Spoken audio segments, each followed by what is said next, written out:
कुमारी रीटा चौधरी। धन्यवाद अध्यक्ष महोदय। राज्यपाल अभिभाषण में राज्य सरकार की योजना और कार्यक्रम जो सरकार आरंभ करेगी उसका एक दस्तावेज प्रस्तुत करते हैं, परंतु महामहिम राज्यपाल द्वारा जो अभिभाषण प्रस्तुत किया गया वो केंद्र परिवर्तित योजनाओं का एक खाका था। केंद्र की योजनाओं को किस तरीके से राज्य में लागू किया जाए उसके बारे में आधे से ज़्यादा समय उस अभिभाषण में दिया गया। योजनाओं को राज्य में कैसे लागू किया जाए, केंद्र की योजनाओं को, इस पे जी की गरिमा के खिलाफ है। चैम्बर में बैठते हैं तब चर्चा करें, एक एक करके इनकी गरिमा के खिलाफ भी है और सदन की गरिमा के खिलाफ। बैठिए, व्यवस्था दिलाएंगे, यहाँ बैठ के बात नहीं करें। आप बैठिए, यहाँ चर्चा नहीं करें। पहले भी होता है, कभी कभार यहाँ चर्चा नहीं करें। आप बैठिए, ये चैम्बर में विराजे तब बैठे। माननीय सदस्य, मुख्यमंत्री जी की गरिमा आपका सदस्य बोल रहा है, बैठिए, ये मुझे ध्यान है। लेकिन क्या है ये? अरे आपका विषय नहीं है, मेरा विषय है। आप बताइए। मेरा विषय, आप बैठिए। ये चलेगा? आप बैठिए, अच्छी बात है। आप बैठिए। चैम्बर मिला हुआ है, अरे मिला, वहाँ चर्चा करें। अरे मुझे बैठिए, आप बैठिए। कोई मंत्री मिल रहा है मुख्यमंत्री जी से? अरे आपके कोई मंत्री, आपका विषय नहीं है। आपको मंत्री मिल रहा है? राज जी, आपके मुख्यमंत्री आपको लिफ्ट नहीं देते, उसका हम यहाँ क्यों दर्द निकाल रहे हो? हमारे मुख्यमंत्री हमको लिफ्ट दे रहे हैं। बैठिए। आपके मुख्यमंत्री आपको नहीं काटते थे। सब्जी मंडी बना लो। अरे भाई, शब्द मंडी बना लो, शब्द जो है ना एक्सपेंड किया जाए, ये असंसदीय शब्द है। बैठिए, बैठिए, बैठिए। पैसा लगा रखा है, सीट में बैठाओ इनको। ये आप देखो, ज्यादा आप बैठिए, हो गया बहुत। आप बैठिए, मेरा काम। माननीय मंत्री जी, मेरा काम है। चलिए, हाँ, कंटिन्यू करिए।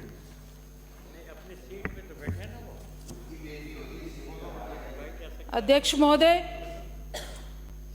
अभिभाषण में समय का एक बड़ा हिस्सा केंद्र परिवर्तित योजनाओं को राज्य में लागू करने पर ही खत्म कर दिया।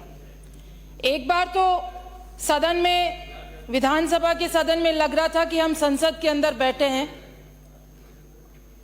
यहाँ पर अभिभाषण के अंदर सरकार का खुद का कोई विजन नहीं था। डबल इंजन सरकार की बात करी गई, राम राज्य की बात करी गई, और केंद्र की जो योजनाएं हैं उनको कैसे राज्य में लागू किया जाए उस पर ज्यादा चर्चा कर। बेहतर होता सरकार का खुद का विजन होता, मुख्यमंत्री महोदय ये बताने में सक्षम होते कि आने वाले 1 साल के अंदर राज्य के अंदर क्या काम किए जाएंगे। पिछली सरकार ने जो जन कल्याणकारी योजनाएं लागू करी, चाहे वो चिरंजीवी स्वास्थ्य बीमा योजना हो, चाहे वो दुर्घटना बीमा योजना हो, चाहे किसानों को मुफ्त बिजली देने की योजना हो, चाहे मुफ्त राशन किट बांटने की योजना हो, चाहे 500 रुपए में सिलेंडर देने की बात हो, चाहे महिलाओं को मोबाइल देने की बात हो, इतनी जन कल्याणकारी योजनाएं पिछली सरकार ने लागू करी। बेहतर होता इस अभिभाषण के अंदर ये कहा जाता कि हम उन तमाम योजनाओं को और ढंग से लागू करेंगे और अंतिम छोर तक पहुंचाने की कोशिश करेंगे, उसकी समीक्षा करेंगे। लेकिन पिछले 50 दिन के अंदर ओपीएस बंद करने की घोषणा करी, चिरंजीवी के अंदर कोई काम नहीं हो रहा। राजीव गांधी युवा मित्र जो धरने पर बैठे हैं, अध्यक्ष महोदय, हमारे मुख्यमंत्री महोदय अचानक रात को थाने में जाते हैं, निरीक्षण करते हैं, औचक निरीक्षण, वहां के थानेदारों और वहां के स्टाफ का रजिस्टर देखते हैं, कौन है कौन नहीं है। लेकिन उतनी जरूरत नहीं समझी कि कुछ दूर के ऊपर हमारे युवा मित्र बैठे हैं, इस कड़कड़ाती ठंड के अंदर वो धरने पर बैठे हैं, उनके पास कोई अपना नुमाइंदा भेज दे, उनके पास अपना कोई आदमी भेज दे ताकि वो उनकी समस्या को सुने और उसको समाधान करने का आश्वासन दे। और औचक निरीक्षण के बाद भी आज राजस्थान के अंदर हालात ये हैं, जब हम बात करते हैं जनता की बात नहीं करते, बड़े बड़े मुद्दे जो जनता की परेशानियां हैं वो गायब है। चारों तरफ सड़कों के ऊपर ट्रैफिक जाम देख रहे हैं, किसानों को बिजली नहीं मिल रही है, लोगों को पानी नहीं मिल रहा है, और तो और अध्यक्ष महोदय, जो हमारे विकास कार्य थे वो सारे के सारे ठप पड़े। पिछली सरकार के अंदर सड़कें दी, उनका काम नहीं हो रहा। नगरीय विकास के अंदर जो बजट दिया उसको रोक लिया, पंचायत राज के अंदर जो बजट दिया विकास के नाम पर उसको रोक लिया, विधायकों के क्षेत्र के अंदर जो विकास कोष है उसको रोक लिया। तो इन कामों की समीक्षा करते हुए अभिभाषण आना चाहिए था अध्यक्ष महोदय। मैं अपनी बात 3 मुद्दों पे करना चाहूंगी। डबल इंजन की बहुत बात करी है, हर कोई व्यक्ति, हर कोई सदस्य खड़ा होकर डबल इंजन की बात करता है। मेरे जानकारी के अंदर डबल इंजन की महसूस तब होती है या तो इंजन खराब हो जाए या वो सक्षम नहीं हो। एक इंजन सक्षम नहीं हो तो उसके दूसरा इंजन लगा के उसको चलाया जाता है या इंजन खराब हो जाए। हमारी पिछली सरकार चली, कहीं डबल इंजन की जरूरत नहीं पड़ी, 5 साल बहुत अच्छे चले, बहुत लोक कल्याणकारी योजनाएं आई। और आप लोगों को पता है कि हम इधर क्यों बैठे हैं और आप उधर क्यों बैठे हैं। हर बात के अंदर इस बात का जिक्र करना कि आप इसलिए वहां चले गए, भ्रष्टाचार के आप नाम लेते हैं। मेरे मंडावा विधानसभा क्षेत्र खारे पानी का इलाका और शिक्षा के क्षेत्र के अंदर अग्रणी, मेरे विधानसभा में एक भी लड़कियों की कॉलेज नहीं है।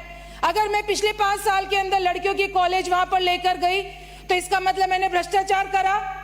वहां का खारा पानी है, घर घर पानी पहुंचाने का काम करा तो इसका मतलब भ्रष्टाचार करा। वहां पे ITI कॉलेज खुली, इसका मतलब भ्रष्टाचार हुआ। वहां पे बच्चे पड़ोस के जिलों के अंदर जाते थे पढ़ने, वहां कॉलेज नहीं थी, स्कूलें नहीं थी, चिकित्सा नहीं था, हॉस्पिटल वहां गया, CSC गई, PSC गई, इसका मतलब भ्रष्टाचार।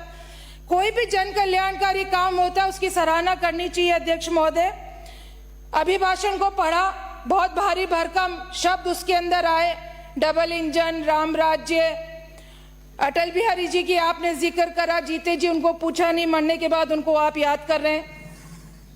मैं पैरा नंबर 20 पे अपनी बात रखना चाहूंगी। बहुत सारी गारंटी उसके अंदर लिखी, हर गरीब को निःशुल्क अन्न की गारंटी। मैं इस सदन में बता दूं, मनमोहन सिंह जी की सरकार राइट टू फूड लेकर आई थी, इसलिए आप ये योजना अभी तक लागू है। हर हाथ को काम की गारंटी आपने बोला। नरेगा की योजना जिसने हर हाथ को काम देने की गारंटी दी वो कांग्रेस की लाई हुई है। आप लोगों ने क्या किया, अग्निवीर जैसी योजना लेकर आए, युवाओं को सपनों को तोड़ने का काम आपने करा। राजीव गांधी युवा मित्र है, 5000 युवा मित्र बैठे हैं, उनका रोजगार छीनने का काम आपने करा। हर सिर छत की गारंटी। आप मुझे बताओ, इंदिरा आवास आज चल रहे हैं क्या? प्रधानमंत्री आवास कांग्रेस के राज के हैं ये। आपने उसके अंदर बात करी, हर घर में बिजली की मांग कांग्रेस की देन है। हर महिला को सुरक्षा की गारंटी की बात आपने करी। आप पहलवान बेटियों को भूल गए जो दिल्ली की सड़कों के ऊपर न्याय मांगती रही, और ब्रिजभूषण को आपने उनको पनाह दी, उनके खिलाफ कोई कार्रवाई नहीं हुई। और आप बात करते हैं महिला सुरक्षा की गारंटी की बात करते हैं, आज सारे अखबार भरे हुए हैं, गैंग रेप से भरे हुए हैं, महिलाएं सुरक्षित नहीं है। आपने 100 दिन के कार्य योजना को आप यहाँ पर रखते अभिभाषण में तो हमें समझ में आता कि आपने महिलाओं के लिए, उनको सुरक्षा के लिए क्या गारंटी दी। आपने अपराधी को सजा देने की बात करी। 700 किसान मारे गए दिल्ली की सड़कों के ऊपर, आपके एक केंद्र के मंत्री के बेटे ने उनको कुचलने का काम करा, आपने आज तक उसके खिलाफ कार्रवाई नहीं करी। आप अगर डबल इंजन की सरकार जैसा काम केंद्र में कर रही है वैसा राजस्थान में करना चाहते हो तो ये होने नहीं देंगे। आपने योजनाओं की बात करी, गारंटी की बात करी। आपने गारंटी शब्द है वो हमारे माननीय पूर्व मुख्यमंत्री महोदय से उधार ले लिया। आपके प्रधानमंत्री जी आते हैं, यहाँ एक गारंटी दे जाते हैं। 450 सिलेंडर की बात करी, 500 सिलेंडर, 500 में तो हम ही दे रहे थे। हम लोगों ने एक गारंटी दी थी कि आने वाले टाइम के अंदर हर वर्ग को 500 रुपए में सिलेंडर मिलेगा। अध्यक्ष महोदय, मैं 2 बातें कह के अपनी बात समाप्त करूंगी। राम राज्य की आप बात करते हैं, मैं आपसे पूछना चाहती हूँ, राम राज्य में रोजगार नहीं होगा, गुणवत्तापूर्ण शिक्षा की बात नहीं होगी, स्वास्थ्य, पेयजल, खाद्यान्न, गरिमापूर्ण जीवन जीने के सरोकारों पर काम नहीं होगा, केवल सिर्फ मंदिर बनाने का काम करेंगे आप लोग। उप स्वास्थ्य केंद्र, प्राथमिक उप स्वास्थ्य केंद्र, उनको भी आपने आयुष्मान मंदिर का नाम दे दिया। सबको मंदिर सफाई पर आप लोगों ने लगा दिया।